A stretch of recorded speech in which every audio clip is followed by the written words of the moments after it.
Let's look into how to pick the healthiest meat and what is the difference between grass-fed, organic, and conventional. When it comes to meat, it boils down to how the animal was raised and what it was fed. Think about our ancestors. How did they raise healthy animals millennia before our generation decided to outsmart nature? Plenty of documentaries delve into the questionable industrial farming practices that produce animals raised on a diet that makes them sick. For your meat to be healthy, it must come from a healthy animal that didn't need to be given antibiotics, growth hormones, or anything unnatural. So how could you know if the meat you're buying is from a healthy animal? Let's see what it takes for a cow, a sheep, and a goat to be healthy. There are basically three ingredients: grass untreated by chemicals, sunlight and the outdoors, and plenty of space.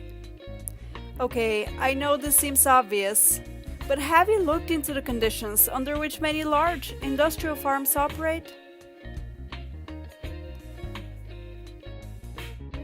Before we get to that, pigs, just like cows, sheep, and goats, need sunlight and clean environment, access to outdoor space where they can be active, and a healthy diet. Pigs like protein sources like eggs, dairy products, fish meal, and grains.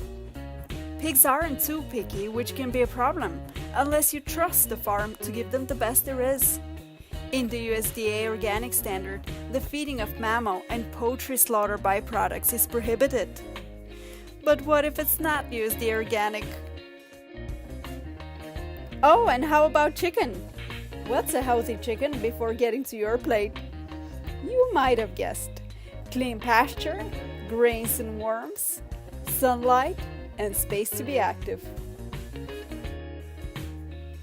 Now this sounds like a lot of requirements, but we are what we eat, and so are those animals. If you want healthy food, your food needs to have lived a healthy lifestyle. In the US, the authority that guarantees healthy meat is the United States Department of Agriculture, USDA. Now, if you go to a farm you know, where you can see the animals roaming around happily and grazing, you've spoken with the farmers and know that they follow traditional farming practices. That's great! But for us, shopping at the supermarket, the USDA logo guarantees what our food ate was organic feed appropriate for the animal's natural diet, no slaughter byproducts. Where it lived was a clean environment, plenty of space per animal, access to outdoors and sunlight. No genetic modification. Your meat was not from a cloned animal. No artificial anything. No growth hormones, antibiotics, or anything unhealthy. The USDA website has detailed information.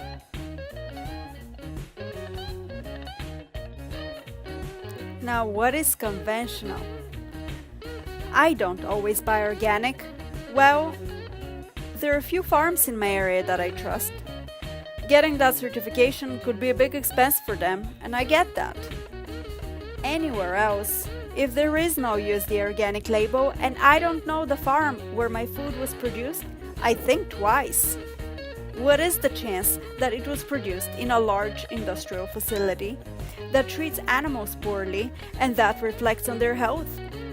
What if they were injected growth hormones, antibiotics, fed GMO corn, which caused further health issues? The final product could be meat that is from a sick animal. That's not appropriate fuel for my body. You make up your own mind. If you like this presentation, look for some more health food videos at organicworld.club.